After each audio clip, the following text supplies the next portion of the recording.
As much as I enjoy performing and sharing deceptions with people that are surprising, where people don't know the outcome, where people don't know where it's going, there's also something very delicious and theatrical and dramatic about, at the very beginning of a trick, establishing a goal, an end line. And this is what I love about a prediction trick, especially a prediction trick that is so boldly sort of outlined at the very beginning. This is what I'm going to try to do. This is my prediction. Let's see what happens. I love the drama of that. I also find with that kind of trick, and in mentalism in general, I find that, you know, with magic tricks, I so often feel I have to kind of present or frame or try to encourage people to care about what's about to happen. Whereas with mentalism, particularly mentalism with objects that people are familiar with, things they're already invested in, there, the prediction trick combined with something they care about, there's barely a lot of effort to present it. You just have to sort of share it, leave it open for some interpretation for people to make of it what they will, and then boom, you know, hits hard. So this is what I love about Second Sight.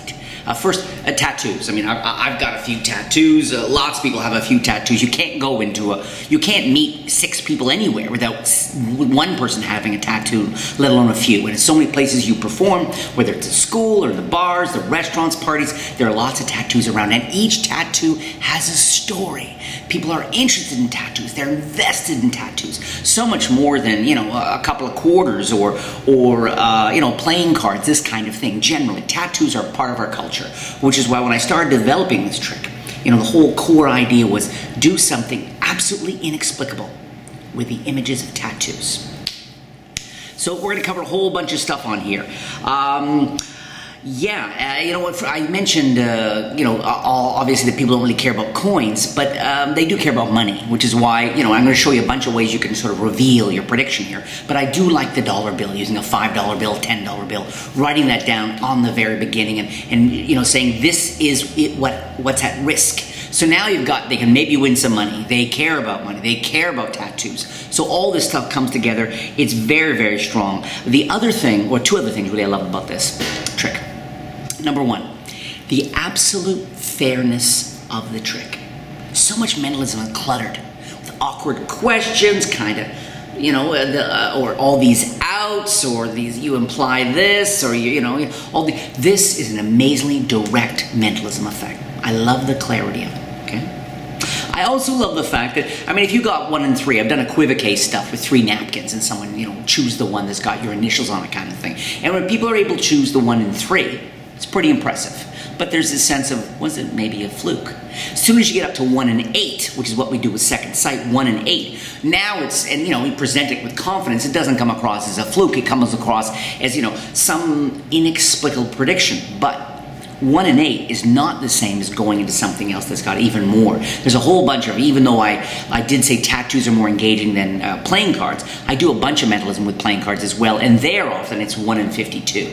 So I love that this 1 and 8 sort of is a great warm-up. It opens the door, really establishes the tone, and then on top of that, if you go into something where the odds are even less, it does a beautiful job of really building your show.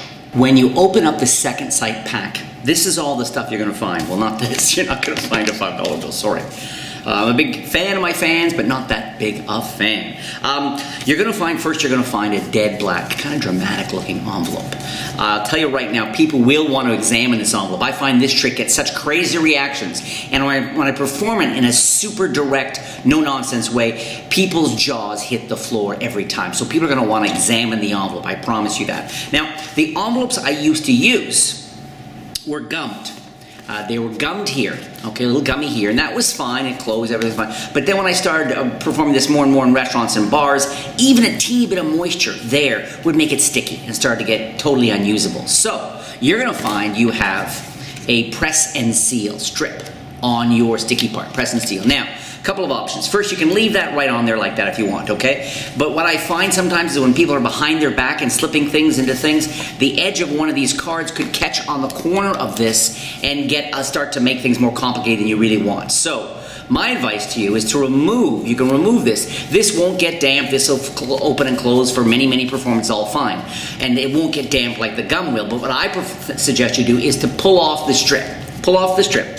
Then with just a strip of tape, a simple clear strip of tape right over that. Now you get the best of all worlds, right? I mean, now you get something that doesn't get sticky, there's no corners to catch on, you are good to go. So that is the dead black envelope, all right? Next, you're gonna find that you get a really nice clean, this helps to carry everything together, a vinyl wallet, which is great.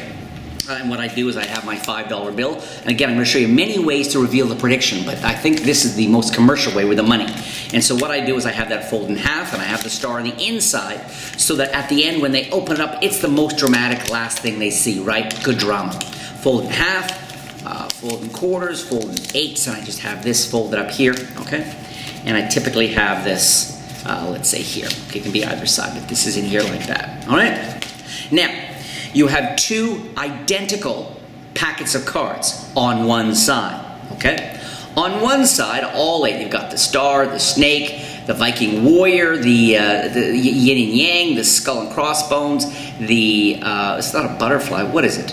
I'm blanking here. Dragonfly, the hourglass, and the rose. Now, the reason I chose these, and I want to remember I didn't want to forget to mention this to you, these are among the world's most popular shapes. Not necessarily this exact design, but stars, snakes, warriors, yin yang, skulls, again, dragonflies, hourglass, and rose flower, tulip are among the world's most popular shapes. I want to definitely, because I can't tell you how often I'll take these out, head into the trick, and someone goes, hey, I have a star, or I have an hourglass, and boy, it takes the trick to a whole other level of connection. So these two packets are identical on one side.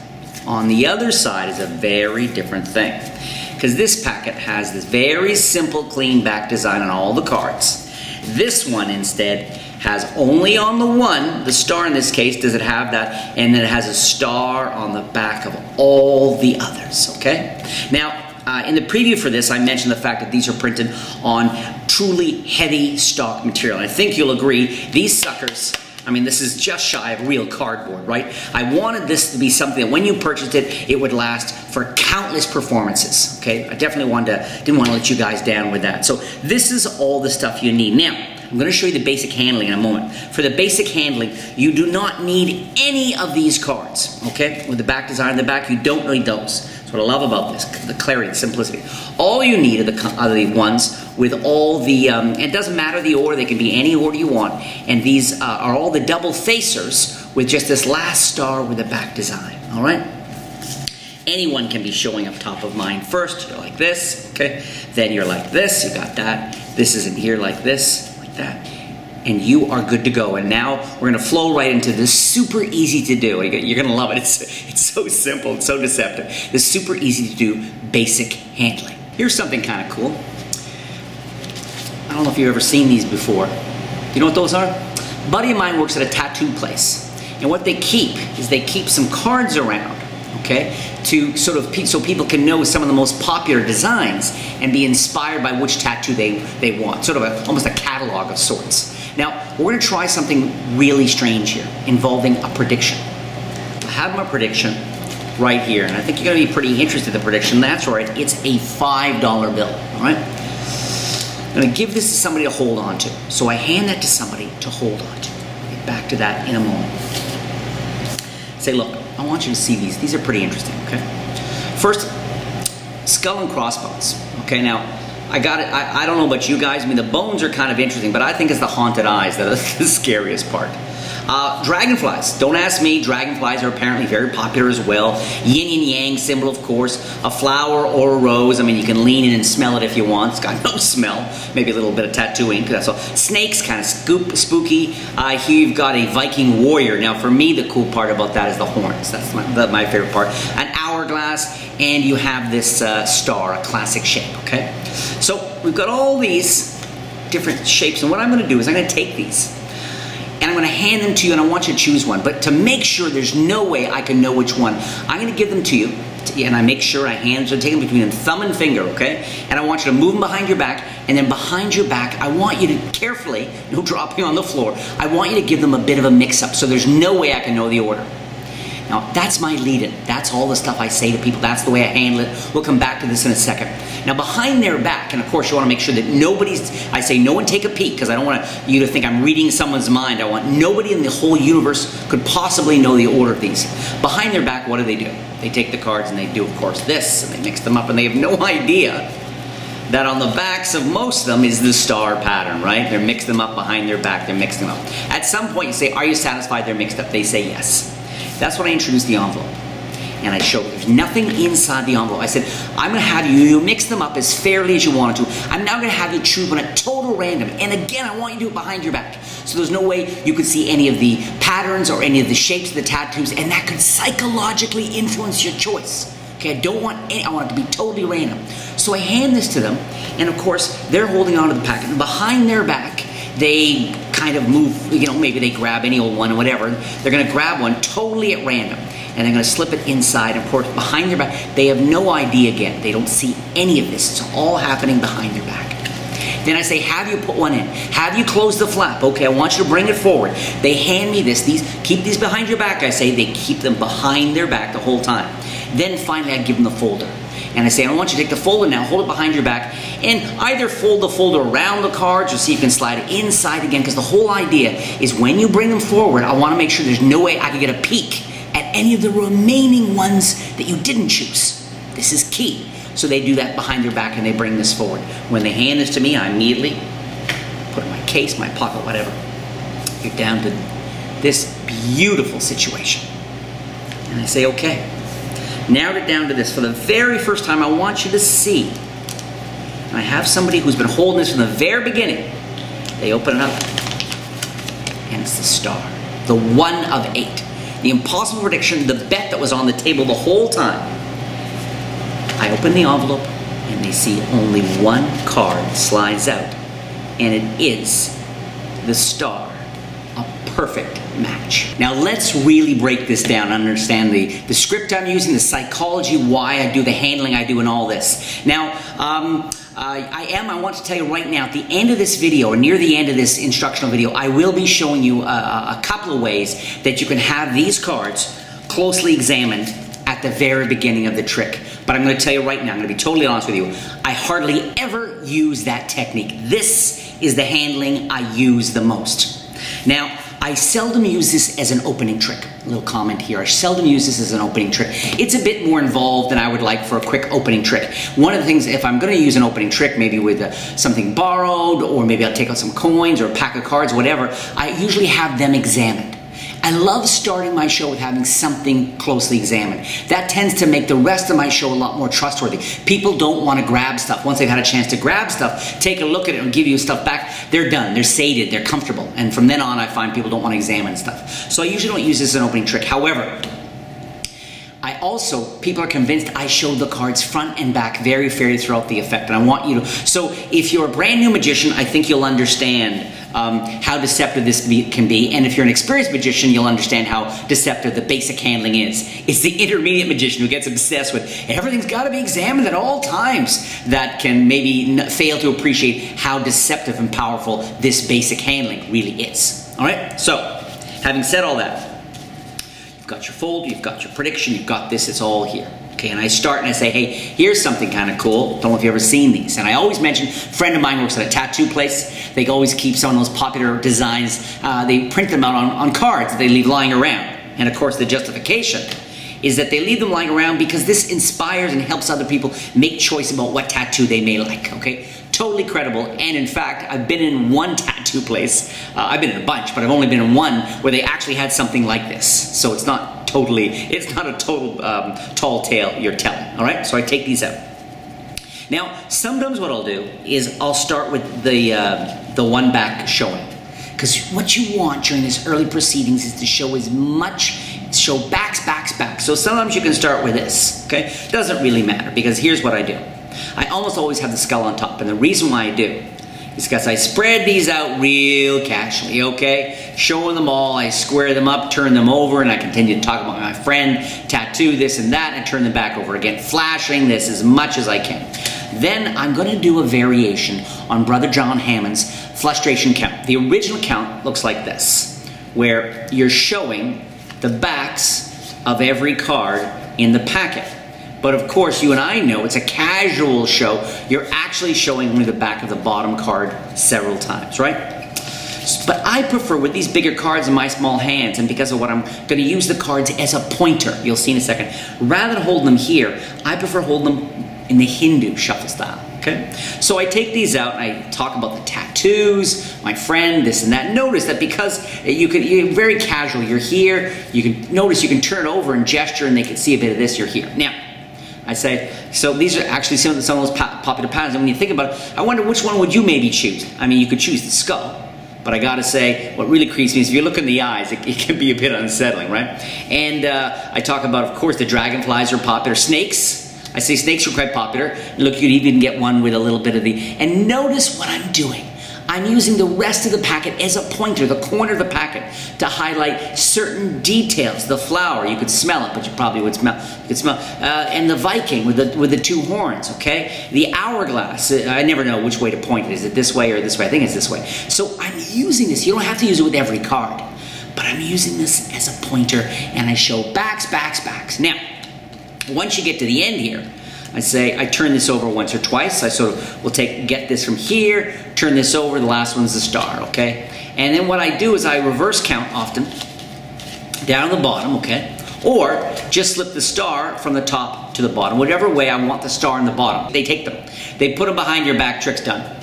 Trick's done. I say, behind your back, carefully, don't drop any, I don't want any clues. And you emphasize it, note the psychology here too. I say, I want them behind your back so that nobody knows. I can't see, not even you can see, because you could accuse me of reading your mind or controlling your thoughts if you knew. Okay? I don't even want you to see the faces of the tattoos, because for all we know, this is the most popular one, and that's the one you would choose. Okay? I want to make sure this is purely impossible. Right? Love the psychology of all that. Justifies beautifully. They put them, why they're holding everything behind their back. They put them behind their back, they mix up the card. Now, immediately behind their back, if they turn them over and start mixing like that, that's fine, it doesn't matter, the trick's fine. Immediately behind their back, if they turn them over this way and they start mixing them, that's fine. It does not matter. They have a totally free shuffle and a totally 100% free choice of any card. I love this, okay? So once they've mixed them up, I take out the envelope. I hand the envelope. I say, go ahead and please keep cautioning them, especially if they've been drinking. Go slowly, go every now and then. The other day someone dropped the cards. No need for you to do that, go slowly. That way they're really careful. And you know, I've found people, this is their idea of a mix-up. They do that. When they want to choose a card, they grab the top card often. And so, you know, they don't care. And only the very rare personality will really make a mess of it, okay? So they choose one. So, notice. Let's imagine in this case they choose, it doesn't matter which one they choose one, okay? And I hand them the envelope, behind their back, they slip it inside the envelope like this, okay? They slip it inside, they open the flap, inside the envelope, it goes like that, okay, fine. Now, hold on to that, I say the rest of the cards, I don't want to see them, because if I got a glimpse of even one card, I'd know that card is not in the envelope. It would make it easier for me. Okay? So instead I hand them to this, I say either put them in the folder and close the folder over them, or even better, slip it inside, and they slip it inside. This is behind their back again. They're going to slip it inside one of the two sides of the wallet, right? And my prediction's already been handed out to somebody. Let's say they slip them in here, they bring them forward, and as soon as I get them, I always put this in my pocket immediately. Here we are. Bring this forward. I open the, when I say boom, and as I say, and I think you'll agree, you could take in any card. As soon as I open the flap, I pucker or buckle this. I open here, you could have chosen any one, and I look right down into the envelope, and I can see, looking down, I can see which side of the envelope. I can see by looking down whether it's the star showing, right, uppermost, or whether the one that's uppermost is the other side of the card. Now, a couple of things. If you get a little nervous around this, okay, what you can do too, of course, is when you take this back from them, just by handling it like this, okay, you can make sure that the card is, notice, by tipping the envelope this way, okay, gravity takes it to the very edge of this, and when I open this up, I can easily see which way it's facing, right? As opposed to when it's down further inside the envelope.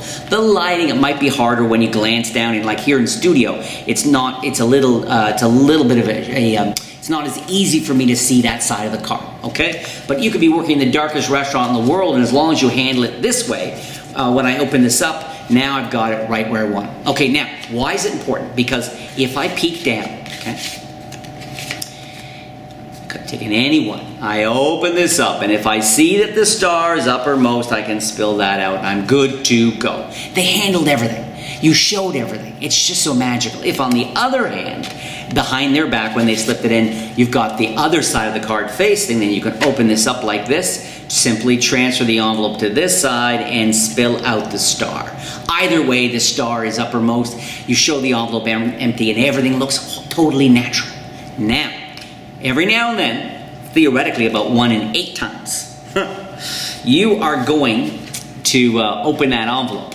And when you open that envelope, and you won't even necessarily know when it happens, but when you open that envelope, you're either going to see the star side, which is great. You're going to tilt this out. As soon as you tilt this out and hold this up, I can now see the back design, because 1 in 8 times they're going to choose the real star. And by that I mean the star that doesn't have something on the back, right?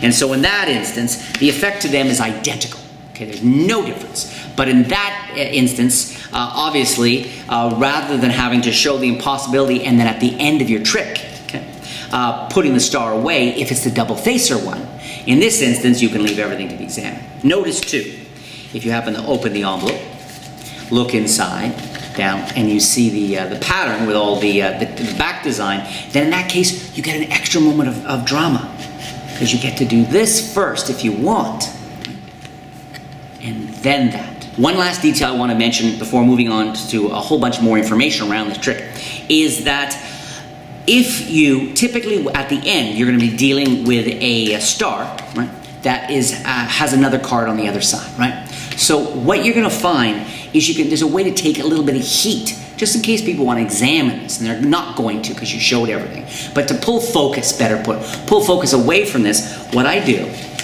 is I'll have this opened last. So they've mixed, they put everything in, they got this here like that. I emphasize, this is my prediction, this is the card. Hopefully you felt like you could have chosen any card. They say yes, you go fine, and you spill this out.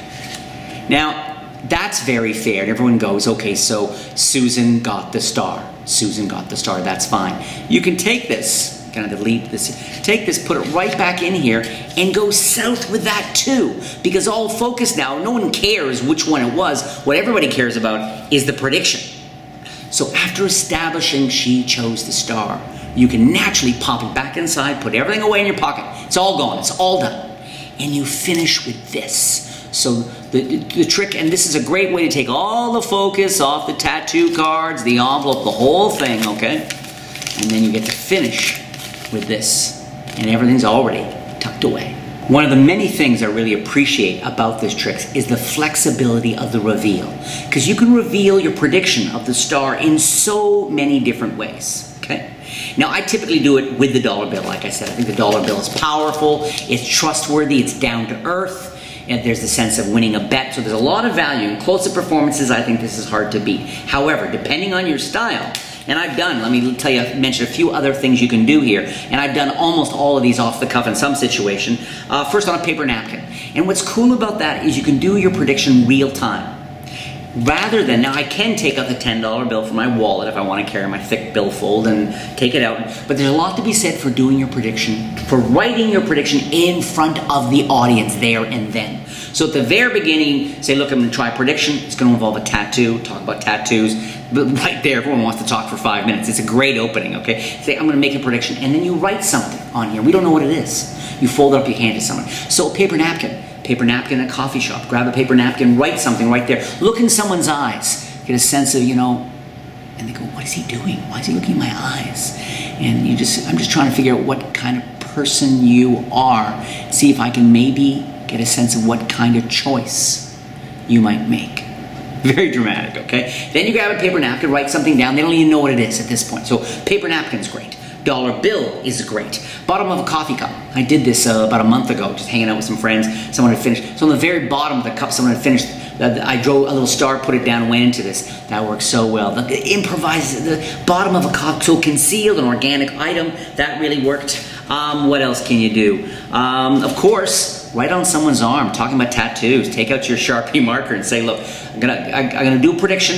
It's a prediction I can't change. In fact, we're gonna make it a permanent prediction on your skin. Now, you gotta be the right time and place, a house party, people have been drinking, whatever. Someone can hold up their palm towards you and say, do you get any sense of the shape? People sometimes find it a bit tickly. Any sense of the shape. If you don't say anything, close your fist around it. So now they have the prediction of your tattoo tattooed on their palm in their closed fist. This, have a couple other people put their hands on it. Beautiful drama, okay? House party, that's the way to go. Very dramatic. And at the end, boom. Okay, so I love that. You can whisper to somebody. I do whispering in my work. In intimate shows, it's so nice to lean in and just say, the star. Okay, the star. Whisper to somebody, okay? Text it to somebody. Kind of cool, getting technology involved. What's your number? Text it, just STAR, or of course if they have an emoji star, send that to them. I've mailed this, how many times? Maybe twice? Maybe three? Probably twice. Twice I've mailed my prediction to the host or hostess of a party. I love doing that for certain prediction effects.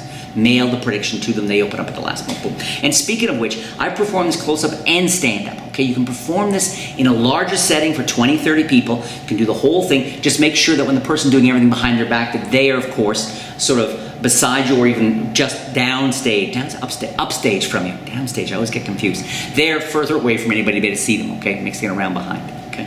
And then at the end, I can have a wine glass the whole time this is sitting in a wine glass just on my table or on a chair right there, or have somebody hold it up high the whole time. Then at the very end, talk about drama. Someone opens up the star. So there's a whole bunch of ways to reveal this shocking ending. One more way to reveal this. I perform this a bunch of time in my bar work and gets a really nice reaction. I'll do a couple of card tricks. Then I'll force a card on someone and make sure they can't take a look at it, okay? Let's say I'm gonna use I've got the card on top here, I'm gonna use a riffle force, okay? I'm gonna cut the pack, keep a little break with my finger, say stop whenever you want, they call stop. Then I thumb off this card down onto the table without letting it turn over and have someone put their hand on it, or their drink or something like that, okay? So that can be there. Then I go into this trick, and at the end, and I don't mention anything about prediction. I go into this trick, got a bunch of tattoos here, like my friend works at a tattoo place, here's a popular designs, put the cards behind your back, give a mix-up, blah, blah, blah, one in the envelope, the whole bit. Then at the very end, when I reveal that they had the star, they lift up their hand, they turn the card I forced on them, and it's got a star on the card. That works very well, I find, as well, because in this instance, well, at the beginning of this tutorial, I did mention that I love the power of a goal established publicly and then nailing the goal with a prediction trick. Here, the prediction is a surprise. The appearance of the card, there's this sense of, not so much that it's a prediction, but it's more of a melding of mentalism and magic, that the star, the one shape they chose, appeared on the card that they freely chose, that they held from the very beginning, even before he took out the tattoo cards. So I think there's a lot of drama and mystery in that as well, and it just might be the reveal that especially suits your style. And speaking of combining this trick with other tricks, maybe other card tricks you do, whatever, notice that if you want, okay, instead of using the vinyl, the wallet, okay, the vinyl wallet or the black.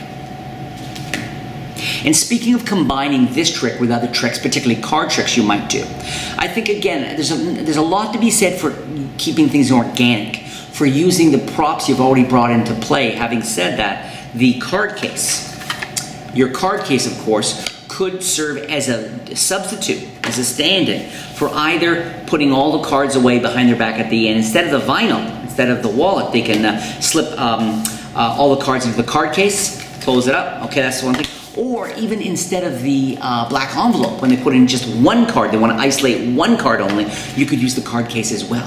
A friend of mine works in a tattoo shop, and I'm going to show you something here actually with a little wallet here. I got a black envelope, and I've also got these cards. Now, these cards, I got a skull, I got an hourglass, I got a star, are actually some of the most, I got a rose here. These cards are actually some of the most popular designs in the whole shop. Now, I'm going to try to predict your behavior. But I'm not going to just do it as a trick here. You're actually going to get a chance to win some money, because I have a prediction right here. Here it is. This prediction is going to be actually, I've written something on here, and this prediction is about one of the shapes. And I'm hoping that among these cards that you're going to psychically, and in fact, without even peeking at them, choose the one I have in mind. So that's exactly how I perform this when I want to make sure I can show front and backs of the cards, or even have every one of the cards examined before the trick. I simply do a very direct in the pocket switch. Okay, now, and I just did it there live in front of you. You can see how it flows so smoothly. And I didn't even use the rubber band around. Sometimes I'll put a rubber band around the packet if I'm going to switch it out in my pockets, my jacket pocket. Here I'm actually in studio here wearing a t-shirt and shorts. So you can, so easy to do. Now, what did I do and what's my motivation here? I have the packet, okay, with all the ordinary, all 8 single, I guess we can call them single-sided cards with the skull uppermost, okay? I have those. And I have them in here, all ready to go, much like we've already described, okay? However, now, I've done this switch before, and again, like I told you earlier, I almost never do this switch. But I performed for some magicians before this trick and fried them all. Once in a blue moon, I've done it as a switch, just to sort of experiment, but I almost always only use the basic handling. Really want to emphasize that to you. However, what I did is I just went to my pocket for something. I could have gone into my pocket for the black envelope. Okay, I could have got, but in this case, the prediction's a nice pull. So the full prediction is in this pocket. I've got the, and over in my left pants pocket, I have all my gimmick cards, the double facers, okay? But I've got my star on the bottom so that I can show back design here, and I've got the skull matching. I want just those details, okay? So that is all here in my left pants pocket, okay, with the back facing out. So the skull and crossbone is actually on the inside of the pocket. It's close to my thigh. It's facing the skull, it's close to my thigh.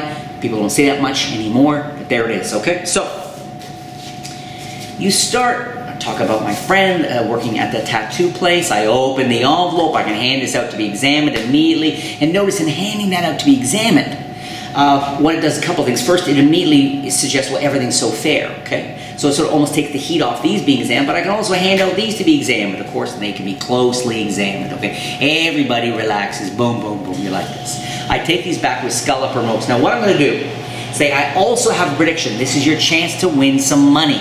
And as soon as I say this is some chance, and I don't just take these back and then immediately go, it looks suspicious. Take them back, I hold them on my left hand for a few beats, and I say you also have a chance to win some money. I've got a prediction here, and I do tap, tap, and both hands in, okay? So I say I also have a prediction here. It's as if that I'm wearing often a jacket or a shirt. It's as if, where did I put that prediction again? Is the unspoken, okay? Both hands go in the pockets at the same time. In my left hand pocket, I spread my fingers. I'm going to grab the other packet in my pocket between my 2 fingers, okay? Scissor action. So I'm going to go here. This hand grabs the folded dollar bill. This hand gets this, and I actually come out with the bill first, but you're kind of coming out like this. It's bill falls, and then this other packet comes up. So all focus is here.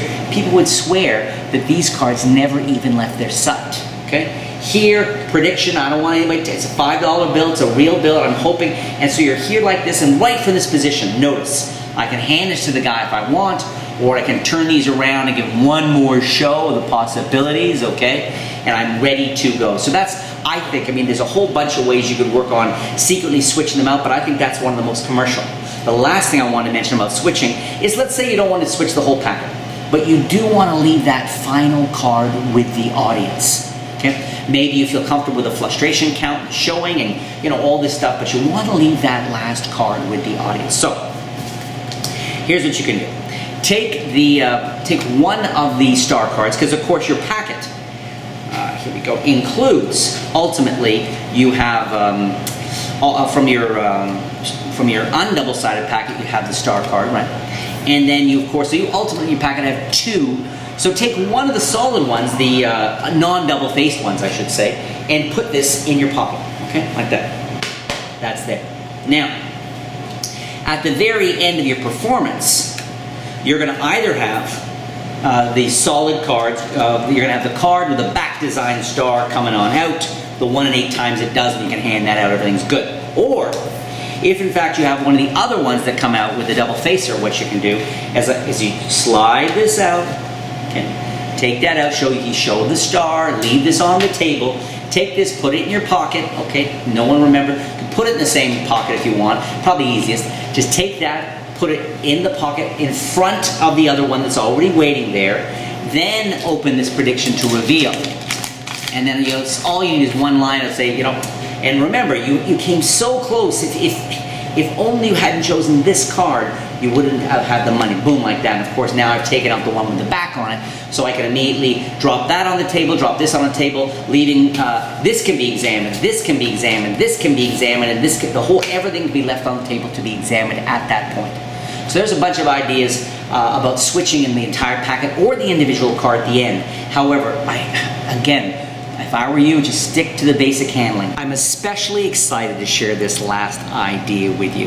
This is a handling I came up with relatively recently. I've done it a bunch of times, but I never saw this coming. I didn't realize I had all the props for a triple ending, for something that really, really built well. Let me show you this. I think you'll find this pretty exciting. You head into the presentation, but your friend, the tattoo store, and the cards introduce everything as before. Say you've got a prediction here. Okay. Someone can hold on to that, whatever. Right. And you say, and actually what I have are 2 packets of his cards. And I want you to see, and you show these out, I want you to see that they're identical packets. Okay, they got the exact same 8 cards in the packets, exact same 8. Okay. And you say, I want you to choose one. The one you choose is the one you're going to use, okay?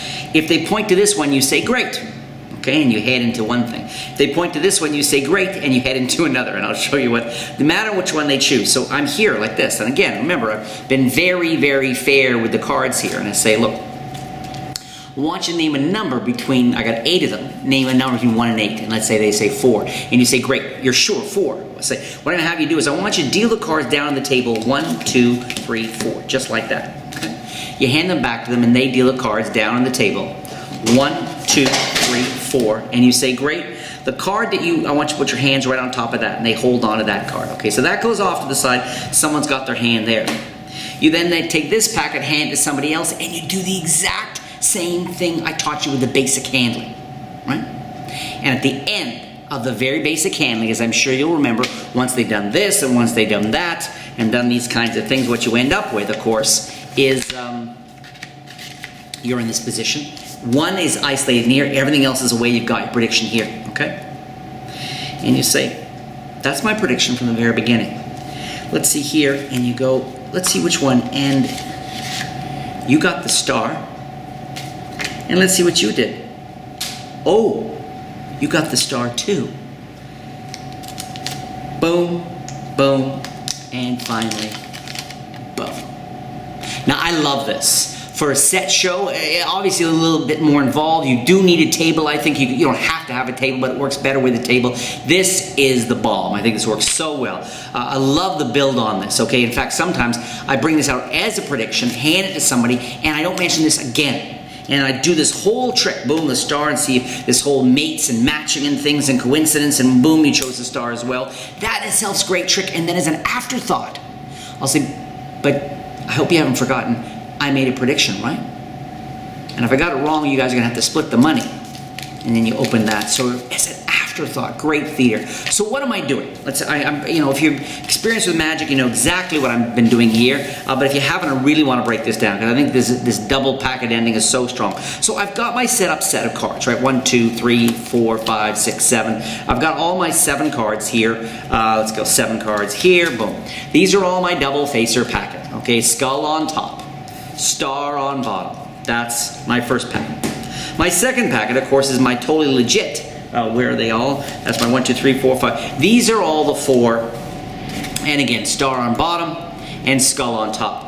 So everything is tucked away neatly as before. You just got to remember, okay, you don't want to get confused about which is your packets of double facers and which is your packets, okay? And you got your folder prediction. Like I said, this is more for a set show. It's just a freaky impossible ending. And not only do you get a double prediction going here, but you get to show the back so much more. There's talk about them swearing they saw everything front and back. So here, right?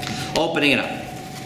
Someone can take a look at that. We're going to use that in a second. I got my prediction here. Hand that to somebody. They can hold on to that. And I've got 2 packets of cards. Okay, now, keep in mind, when I put these on the table, I need to know. You might even want a little pencil dot. Just the tiniest little pencil dot. So you know that these are your double facers and these are your non-double facers. Okay, like this. And say, so I pick these up and I show them, and I'm showing a whole lot of backs, and I say, I want you to see, got 8 cards here, got the skull, and I got, you name them whatever you want, and you show these front and back, drop them on the table, and you're saying, notice I got the exact same cards here, okay? So there's this sense that they just saw all the backs on both packets. Very casual, very effective though, okay?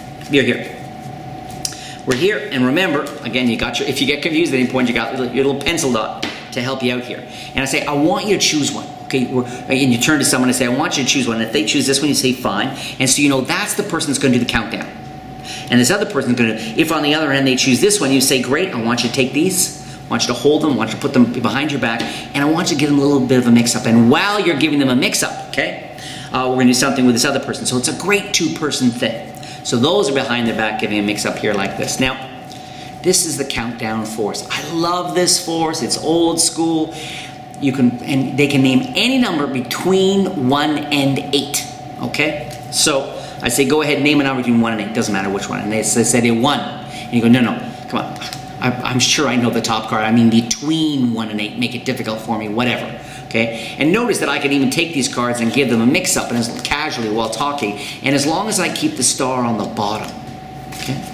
As long as I keep the star on the bottom, just a little mix-up here, a little mix-up there, like this. Or I could even do I could do a shuffle, right? You can shuffle off all the cards and then shuffle a few more and toss whatever on top. And I basically shuffled the star down to the bottom and then shuffled it back up to the top, whatever you want. Now, the countdown force, if they say 3, I count down, and because I say, okay, what I want you to do is I want you to count down 3 cards onto the table.